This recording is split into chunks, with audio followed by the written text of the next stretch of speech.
You can't say God created all things, but not evil. That makes no sense. However, Christians, even when God admit to owning up and creating evil, they want us to believe that he didn't. They want us to believe this is a all-loving, all-knowing, caring God.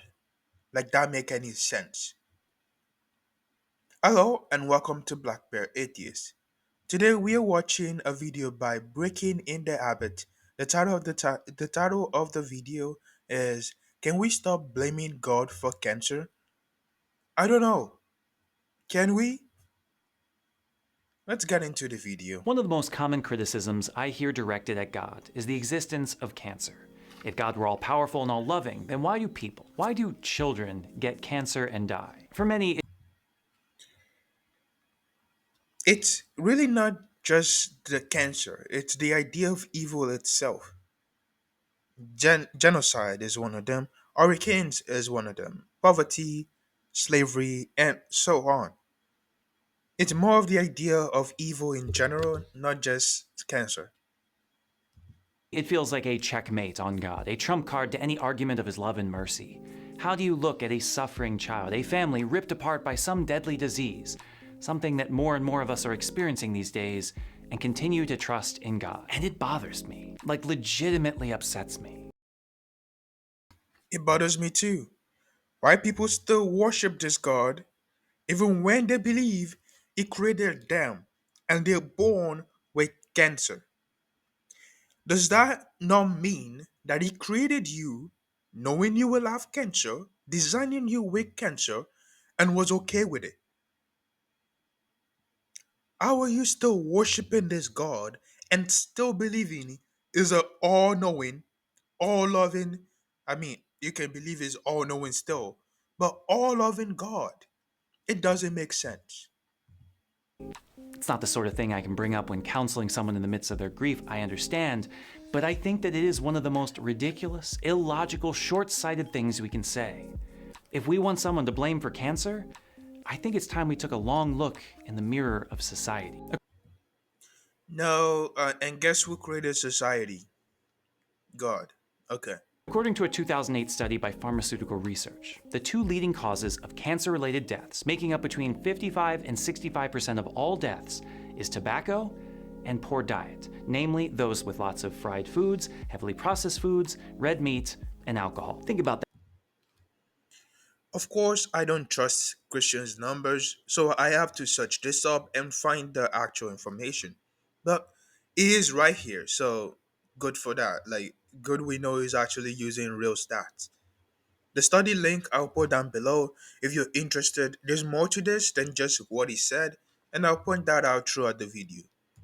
For a second. As rampant and awful as this disease is, more than half of all cancer-related deaths are the result of poor diet and exercise, things that are within our ability to control and entirely preventable. Wrong. It is preventable, but it's not entirely in individuals' control. In societal control, yes, but individuals can just make those decisions to change their diet. I mean, research done posted on the same sites that he found is research by the National Library of Medicine supports this. They explain that your socio-economic status influence the diets that you want, how you eat, what you buy, if you're eating healthy. I'll also put that link below if you want to check that out. But it's not really in someone's control to decide out of nowhere to go bulk. That requires proteins, that require a lot of effort, that requires going to the gym. Not everyone have the luxury to do that. Looking at the stats. God is not to blame for our choice to smoke, drink, or eat unhealthy foods. That's on us. And with that, Not our choice. People are stressed out from what they do. As a result, they get addicted to things like that. It's really not a choice in many ways. They're put in a situation, born into a situation that caused them to do those things. And guess who has the power to do that? God.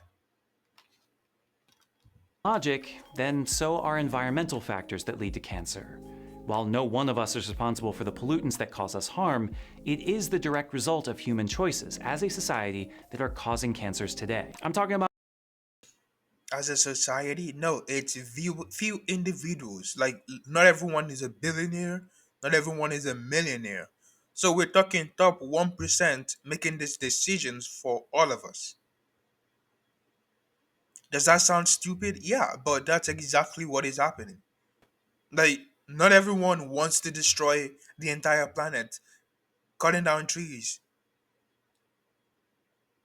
but it's what we're doing because we feel like we have no option, but we actually do now with having some few our options to change our ways. Not to, we have to lean towards doing those, but it's not everyone making that decision. That's wrong. motor vehicle exhaust, both diesel and gasoline, which pollutes the air with carbon monoxide, nitrogen and sulfur oxides, unburned hydrocarbons, and other toxic compounds.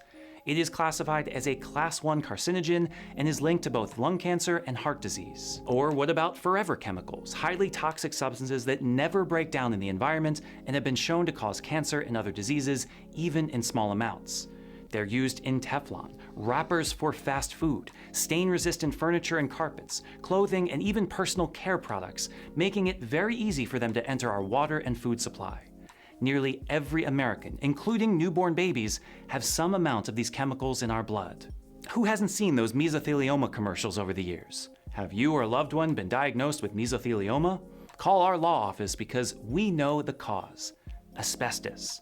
For years, we pumped this mineral into our insulation and floor tiles, having no idea that it caused horrific harm on those who came in contact with it. I'll go on. Benzenes are used to synthesize chemicals. Yeah, I have to stop him somewhere. So the research never said the percentage of pollution that plays a part in cancer death or cancer in general. It just said that a large percentage of endless bunch of things that are related to the rest of the cancer that you being get. 5 to 10% is related to genes. Up to 60% is related to alcohol and bad diet. And the rest is pollution, stress, and other things. So where is getting the why is focusing on this? I have no idea. I'll put the as you can see on your screen, it really doesn't show that, oh, this is exact percentage that is directed to pollution. This is in a sense a straw man trying to make it the case bigger for pollution when it's really not. And let's not forget the 5 to 10% that we know for a fact God controls that. And have been linked to leukemia. Vinyl chloride, plastic used in pipes, causes liver cancer. Formaldehyde, used for embalming, And I'm sorry for pausing again, but I just must point out to all the Christians that are listening. I don't believe this. I do not believe that a God exists. So I am not into your fairy tale. I am just saying hypothetically from this guy's word, if God exists and he believe he does, none of this make any sense. He's not making any sense. increases the risk for myeloid leukemia and rare cancers. Nitrates lead to bladder cancer, dioxane leads to lymphoma, and don't even get me started on pesticides.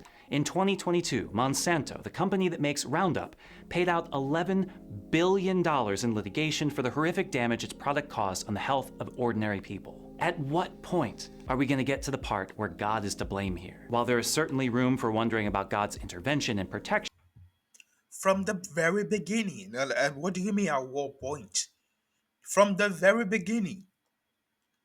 What point? What point my ass? At the very fucking beginning.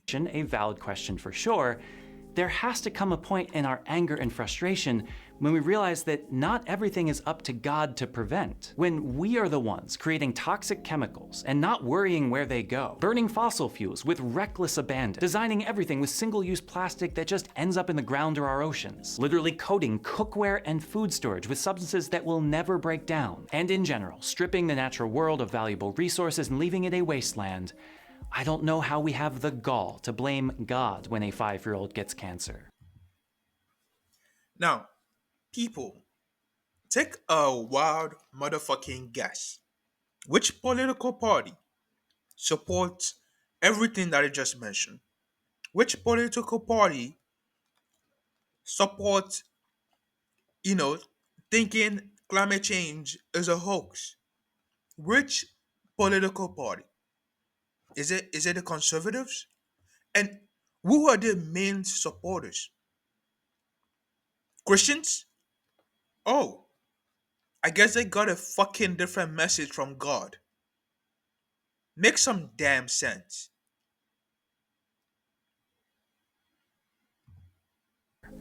God did not cause that kid to get cancer. We did, when we approached the world around us as No, we didn't. If we're going by the idea that God exists, God is still to blame for all of this. A created man knowing this will happen, that is a choice God made, not anyone else, his choice, and that is his responsibility. Of course, there's no evidence for God, so really, it still comes down to genetics playing their part, and society needs to change our ways to make sure everyone is doing better. I'll touch on that later on. Pope Francis says, as an object of exploitation, unbridled use, and unlimited ambition. Actions have consequences. While it may not be possible to trace a direct or singular cause for each person's cancer, we know for sure that decisions we're making as a people, reckless behaviors from corporations and governments alike, directly lead to more sickness and death. I agree, that is a thing. If God exists, that shouldn't be a thing. But in reality, which we have no evidence of a God existing or a supernatural event, people, we need to do better. People get cancers off of things that we can prevent if we work together as a society. Nonetheless, if you believe God exists, it's all 100% his fault. Like all the apologetics and idiots like to say some shit like this. God is the first cause. So if it's the first cause, he really the result of everything always link back to the first cause. But if God doesn't exist, and because we have no evidence of such, then I'm talking all gods in general, then it makes sense. We just have to do better as a society to help each other out.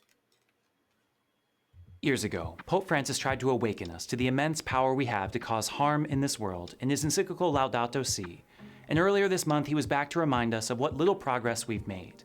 We continue to live as if we are autonomous, omnipotent, and limitless, thinking little of the consequences of our actions, of the 5-year-olds that will suffer because of them. There is no doubt in my mind that God is all powerful, all loving, and ultimately in control. And this is why I also find it very, very disturbing. After presenting other stats, you blame it all on people and conclude that God is still all loving, all knowing, and still in control. In control of what exactly? So loving children with cancer, so loving genocide in Gaza, so loving, by the way, is people, is people, eh, is people committing genocide. But then we've seen that before, it's in the stories. Thank goodness those ain't real, but this is real. So loving children dying or starvation. You see, it does not make any fucking sense if we say a good loving God exists. The attribute you smash on him contract reality. It contradicts it. But then again, these theists hate reality. They don't want anything to do with it. So much they created an imaginary friend. It did say things in this video that I would agree to, which is that we have to do better. We are all what we have. No Jesus, no Allah, no Buddha, no anything, no fairies, no Santa. We are we are our own Santa. We need each other and we need to help each other. If you like the video, please click that like button and subscribe. Have a good day, people.